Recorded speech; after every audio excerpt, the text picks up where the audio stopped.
Welcome to the WORKOLOGY podcast, a podcast for the disruptive workplace leader. Join host Jessica Miller-Merrill, founder of WORKOLOGY.com, as she sits down and gets to the bottom of trends, tools, and case studies for the business leader, HR, and recruiting professional who is tired of the status quo. Now here's Jessica with this episode of WORKOLOGY. Welcome to the WORKOLOGY podcast, sponsored by Clear Company. With the number of people having side hustles and gig work, experts refer to these folks with dual jobs or careers as parallelpreneurs. And employers are often conflicted. Should we be supporting these employees and their entrepreneurial efforts on the side, or should we send them off to greener pastures? Is this side hustle work impacting productivity and company morale? So the question is, do we send them away, or do we keep them in our workplace and keep them engaged? So how do we do that? Today, we're talking with business coach Kim Akimia-Arrington. Kim is the founder and CEO of Courageant Consulting and Career Advisors. She's also the Senior Diversity Recruiting Officer and Program Manager for a company in the DC metro area. So she is a parallelpreneur herself. Kim, welcome to the WORKOLOGY podcast. Yes, thank you for having me. I'm excited to be here. First, let's talk about what parallelpreneurs are. What is that? What does that mean? So, yes, thank you for asking. So this is what I consider, the career professional that is living literally in the parallel world. What does that mean? So they are balancing life, first and foremost, a usually full-time job or some type of full-time or heavy part-time employment situation. And then they are either starting or running a business or some venture that's outside of their employment. And this is all at the same time. As someone who has a successful coaching business along with your job, you're a parallelpreneur yourself. So what's it like for maybe someone who doesn't have any idea how you do all the things? Mm-hmm. Great question. I am. And not only am I a parallelpreneur, I do have a pretty demanding job. I am I manage and work with several people on a day-to-day basis. I am kind of the face for my employer and many entities. And there's a very high volume demand there. And then on the other side of the spectrum, when you talk about business specifically, there's a high demand. I do have clientele. I do have individuals that I'm speaking with on a consistent basis. And so it's really what I consider, it's a part of my system, actually. It's what I consider balance as you build. And so depending on, some people can believe that there's a such thing as balance, and then some people like to call it juggling. And that's really what I do. I kind of juggle and manage the priorities almost like I look at it like a choreographer in an action movie. Like there's a dance. A lot of times people, when they see the movie, it looks like they're punching, and kicking in perfect harmony, but really it's a song, it's a dance that has been rehearsed. And so for me, I've been able to create a great system that is the dance of harmony for myself, because what's very important and most important is my well-being and my sanity in the midst of it all. So yeah, it's just really a dance of being able to manage the priorities at work and, understanding when to shift the priorities and being present to each priority so that you can be in integrity across the board. I love it. And I think that people have different abilities when it comes to juggling. Like I am no longer a parallelpreneur, but I have two separate businesses. So we are running at 500 miles an hour with our hair on fire all the time. And it's just how my world is. And so I am highly organized, I'm highly focused, but to everyone else, if they sat down with me, I get this overwhelming look a lot from people when I'm like, oh, these are the 300 things that I do in a day or the number of podcasts that I produce. But that's just what my life is always like. So it just seems really normal to me. Yeah. And I think that being a parallelpreneur is a lot like that. Like you're just able to manage, you're really good at not just multitasking, but having your hands in a lot of things. Yeah, absolutely. There are two major factors that help to continue the success of what I do. And that's really first and foremost having support or team or both, or whichever way you like to look at it. For me, I have great support in my life. And then I have a great team they were not always there. I'll be honest. When I started my business, I did not have a team. So let me just be upfront and honest about that. And I still had these things to do. I also have a great team at work. But then there's also systems, and that's actually what helped me to stay afloat when I started this whole thing. Making sure that I leverage systems, tools, and strategies to keep myself moving forward where I'm not overwhelmed. And then again, having a great support system and team. It's definitely critical to the success of being in both spaces. So talk to us about some of the systems. I want to know more because I know it's important, but I also like to hear from other people that are doing all the things. So tell me about just give us an overview of what your system is and as a parallelpreneur, how it all works. Mm-hmm. So I'll give you a few. I have so many systems that I leverage on a consistent and daily basis. I definitely I'll give you some very simple ones that people can use right now that, it doesn't have to be super sophisticated. I remember when I first started, and actually I still use this right now. This is going to sound so very basic, but it works. So I would create, if I'm blogging or creating any content that's going to go on social media, that may be something that's going to be an audio file, I literally would just use something as simple as the audio recorder on my cell phone. What that would look like is my commute on the way to work. If I had a thought or if I had content to create for the week, I would leverage my commute by simply just recording the content that was going to then be eventually transcribed, which I'll talk about some tools for that too, but eventually would be transcribed that could be used as my blog post or a post on my social media. It also would serve as an audio file for something that may become a future product or could be used in any way. I could use it on Instagram and create a nice graphic around it. So something very simple. It does not have to be majorly sophisticated, but you can get so much done. So, for the average parallelpreneur that may have any form of commute, there's so much that can happen in that time period by simply leveraging something as simple as your audio recorder on your cell phone and having a good set of earbuds. To keep things in order, I definitely leverage a lot of like project management systems. I actually love Trello. There's another version of that called Asana, and there's some other similar platforms out there, but my favorite is Trello, just because I don't, for different strokes for different folks, but I just kind of like the look of it. But that's literally where I put project tasks and details there for now that I have a team.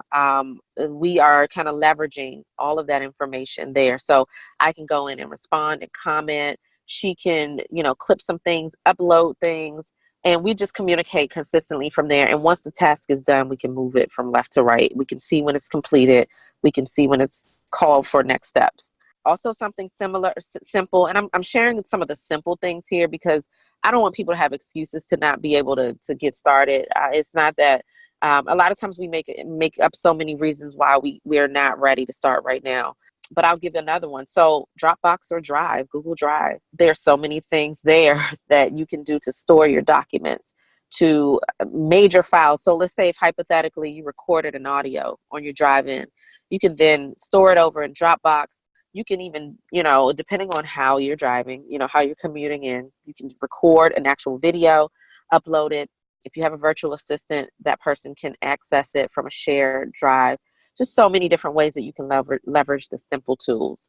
And then there are other paid tools that are available to you or for individuals. I know I talked about transcription earlier. And the reason why that's important for someone that may be new to transcription, I know you and I are familiar with that, but for someone that's just kind of getting into this space, the power of transcription is amazing because that's where you can have a system or a person or someone literally capture your words verbatim. And then you can take that and turn it into, as I mentioned before, blog posts. You can create articles on LinkedIn. You can do so many things. It can be the transcript or the plans for your podcast, if that's the way you're going. And I know you're an expert in that. And so you can use programs like Timmy is one that I use often. But there's so many. And then you can also reach out to individuals on Fiverr. So Fiverr.com, Fiverr.com. It's just a world of resources there that individuals can actually take on some things for you. They can become a part of your system, meaning you can get your virtual assistant from there, or at the time of this conversation, Upworks is an option where you can get someone there to help you create systems and processes in your organization so that you can, you won't have to take on everything yourself. So that's the snapshot. I mean, again, this is a topic that I could talk about forever, but for the sake of this conversation, I won't go any further.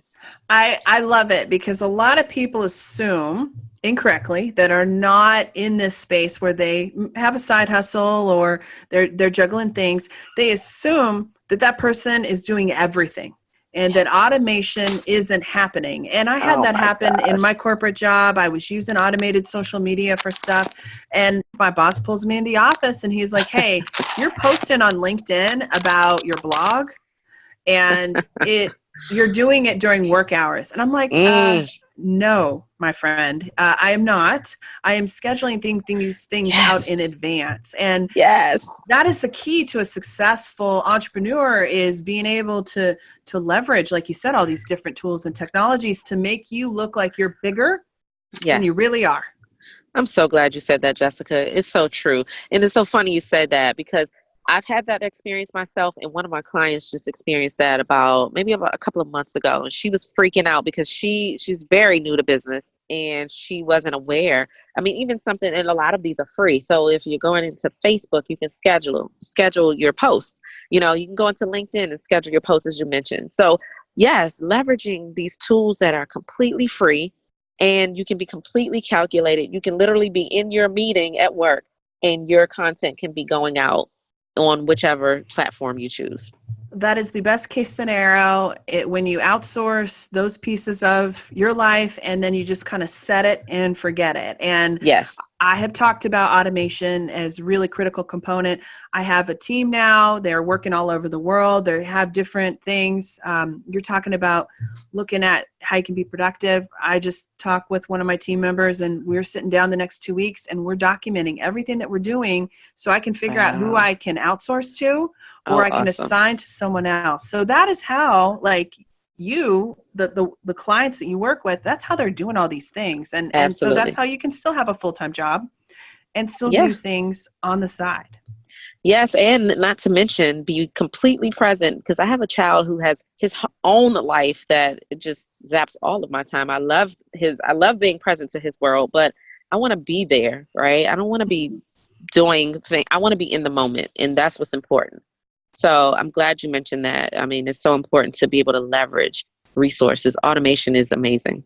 Yeah, I love it. I love it. Well, if you could go back to your 2013 self, like when you first started your coaching business, what advice would you give yourself, like, to do differently?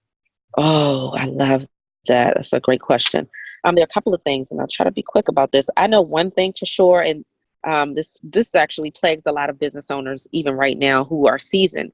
A lot of times we hit a bump in the road when it comes to clarity. We're trying to make a decision in certain things. And so sometimes you can find yourself stuck in a decision or stuck on a thought for weeks or months. And what I had to learn is that sometimes while we're waiting for clarity actually comes in action. So while you're waiting to figure out the right decision to make, you're trying to research all of these different things. Usually when you take a step forward, you'll get some feedback from that action. So for me, one of the main things that I would tell my 2013 self is to, Kim, get in action and figure it out along the way. Because we want, we are so passionate about our businesses. It matters to us so much. But you can't focus on certain tasks or certain thoughts for too long, because it can absolutely derail your progress. So I just say jump in and get in action. And then the other thing is, and the clarity will come. The other thing is, I mean, I know this might sound, depends on who's listening or who's receiving this, but I always believe that you have to keep the faith. Whatever you believe in, whoever you believe in. I mean, it sounds like an obvious statement, but this is when you are really, truly called to your belief system. Because there are going to be times where things don't work out. There are going to be times where you could have planned it perfectly, done all the things, checked all the boxes, and it may turn out differently than what you expected in that moment. But you have to believe that all things will work out, and you really have to believe in what you're building and why you started this in the first place, because that's really what's going to get you to the crossroad, to the finish line, I should say. By having unrelentless belief in yourself and in the goals that you had in your mind. Because there are going to be a million things that will talk you out, whether you see something or you heard something, you read something. You just have to have the faith that it will all pan out. And then the last thing is that there's no better recharge than turning off the noise. Sometimes you just have to just stop. You just have to kind of take a break, especially when we're talking about being a parallelpreneur, especially for parallelpreneurs. When you're trying to do all the things at work, all the things in your business, you have to remember to put yourself on the top priority list. And for me, for the 2013 Kim, up till now, that is definitely something that has to be at the forefront, because if there's no you, there's no business. This is great, and also wonderful, I think, for anyone who is thinking about, maybe you're a parallelpreneur right now, or you have plans to maybe start a consulting business on the side, or whatever it is. Like these are great reminders, and I feel like mindset is so critical here. Like this, you're gonna be kicked and you're going to be pushed down, and your boss is going to pull you in the office and say, why are you posting on LinkedIn during the day? You have to believe, like that's the most important thing. Yep. Self-sabotage can take you out in a heartbeat. And it creeps up at different points. Like I have been dealing with this myself for the last year, and it's like, again, why is this happening? So it doesn't just go away. Like they creep up, and it really forces you to spend a lot of time on yourself. Yeah. And can I just say one thing about that? I'm glad you said that. What's important is, see, it's not about trying to defeat that, because like you just said, it comes up, and it comes up consistently at every level. The higher you grow, whatever, everybody experiences that. The key is to recognize it so that you know when you're in a state of either self-doubt or some form of, head trash that's taking you out, so that you can move forward. Because it's not that you want to prevent it, or that you have to rise above and never have any mental mindset issues, but you have to be able to recognize that, okay, listen, that is just some negative talk that I'm giving myself, and how can I move forward? And then do that, because that's really the best practice, so that you can continue on in your journey. You got to understand the triggers so that you can be prepared, and then figure out like what is working for you to kind of rise above, or just recognize that it's happening and give yourself a moment, and then say, okay, it's fine, but I got to get back to work. Absolutely. Absolutely. Let's take a reset. This is Jessica Miller Merrill, and you're listening to the Workology podcast, sponsored by Clear Company. Today we're talking about Parallelpreneurs with Kim Akimia Arrington. This podcast is sponsored by Clear Company, the fastest growing talent management system on the market, and recently won G2 Crowd's #1 user recommended Winter 2018 award. Visit clearcompany.com to learn more. Well, as I mentioned in the intro, many companies are questioning policies about employees that have side hustles. Like I remember when I was the side hustler and I had the things, they pulled me into the office, they had the conversation. I had a copy of the policy in front of me. I had briefed myself, so I knew what I needed to say.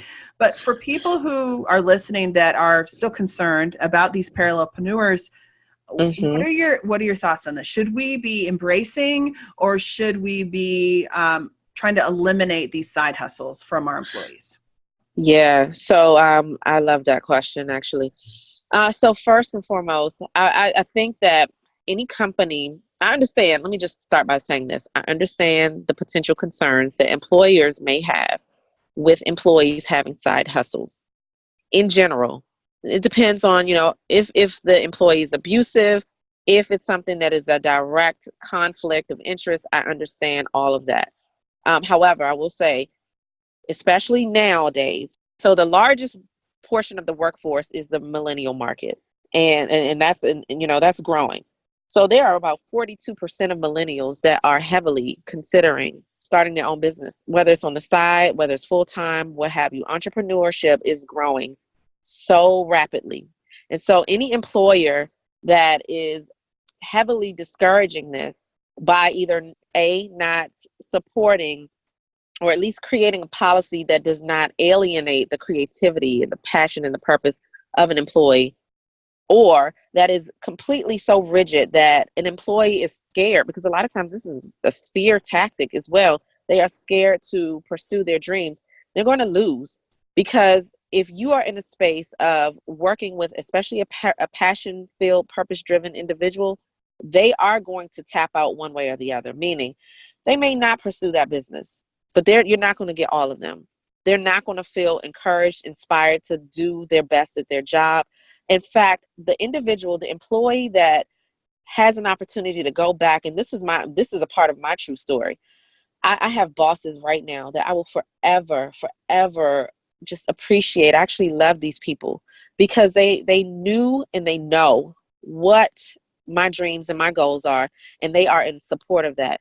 There's a mutual respect that I just will not ever, I will never cross the line.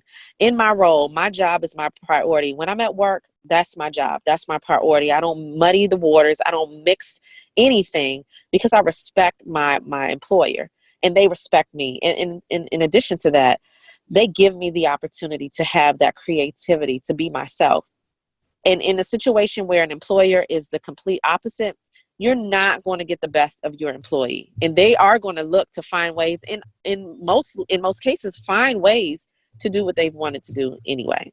I think it's a great, it has to be something that needs to be addressed. I believe that companies should be very clear about their policies as it relates to that, because this is something that people are concerned about that are in the workforce and either have started businesses or are thinking of it. And those policies sometimes can be confusing. So that's the first thing. Make sure that it's clear in very layman's terms. What are you saying?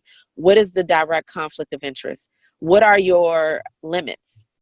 And then make sure that your workforce understands that.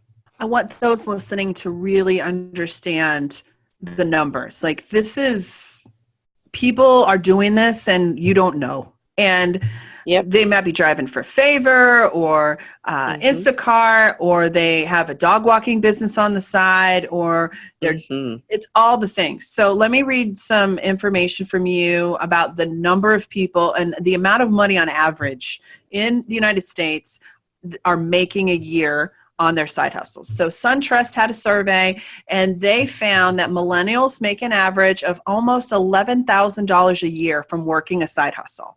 Gen Xers make an average of almost $8,800 a year. Okay.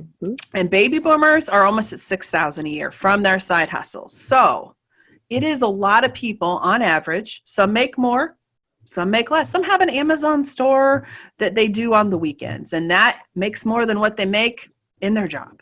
And they're still doing their job, and that's okay, but it's happening. Absolutely.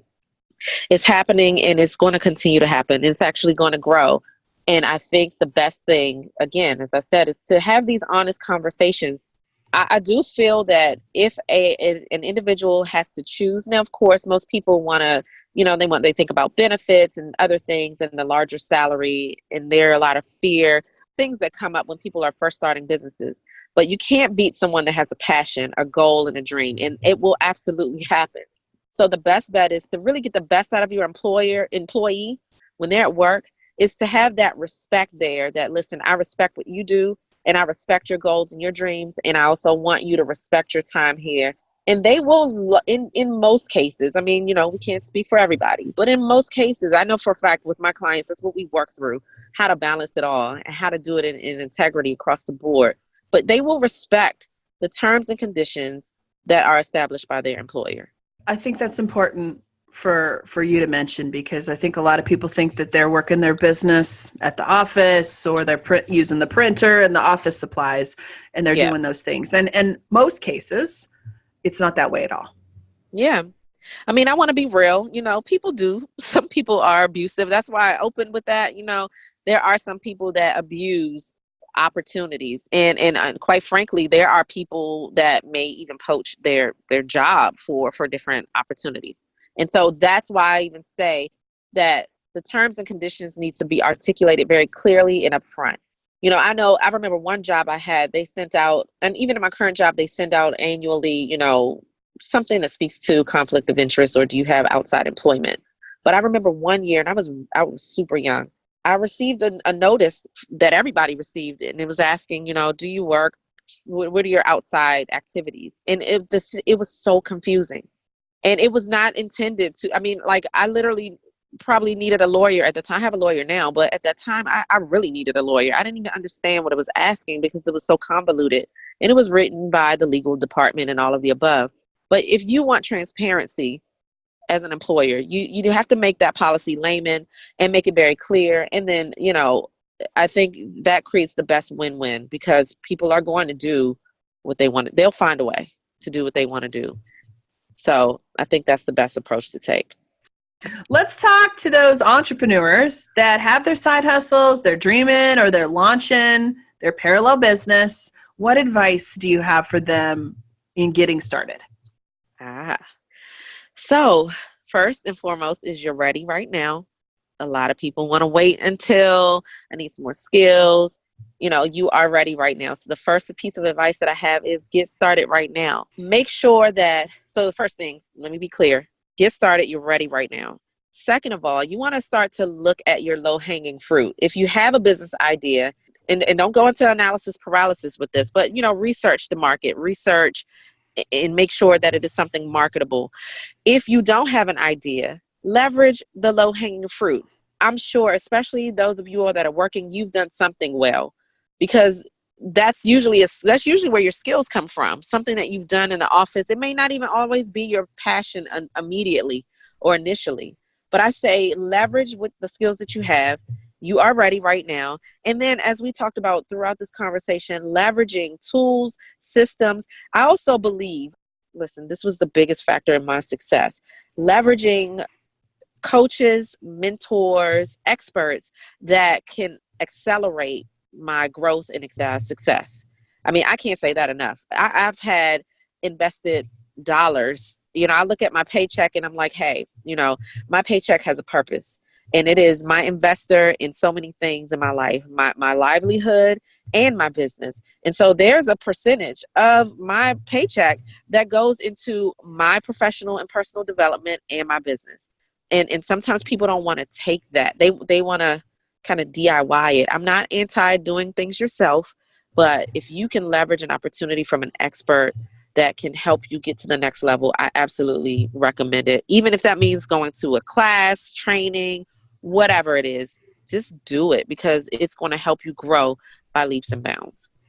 Talk to us about your Parallelpreneur Facebook group and how that could be a resource like you're talking about for them to get sort of some guidance and coaching on launching their business.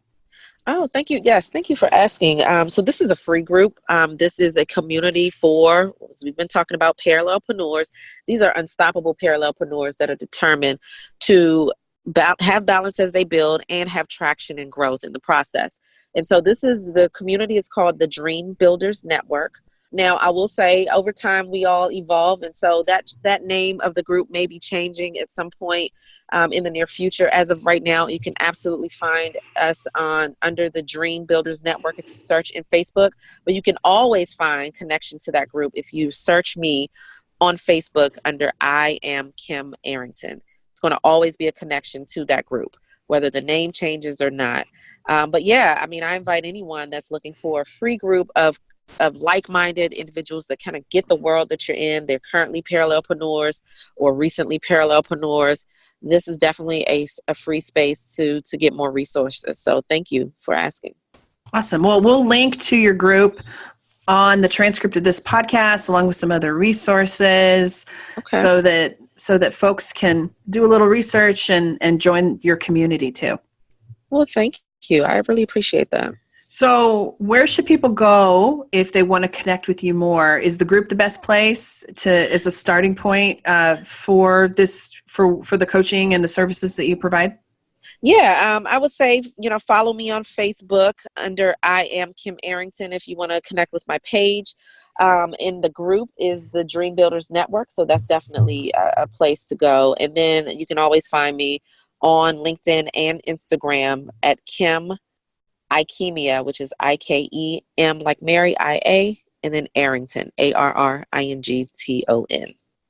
Well, I love that we have Kim on because she's a recruiter. She gets our space, but she is also coaching entrepreneurs on how to work their side hustles and grow their business. So thank you for taking the time to talk with us today. Thank you so much, Jessica. It's my pleasure. In our current marketplace, employees want autonomy over many different things. If we restrict side hustles, I don't think this is the answer. We should encourage innovation, consider the why around why your employees are reaching outside the company to start their own businesses. This is important stuff. With the rise of the gig economy, putting earning control in the hands of the individual, these restrictive policies around moonlighting really could negatively impact your employer brand as well as just the culture of the organization.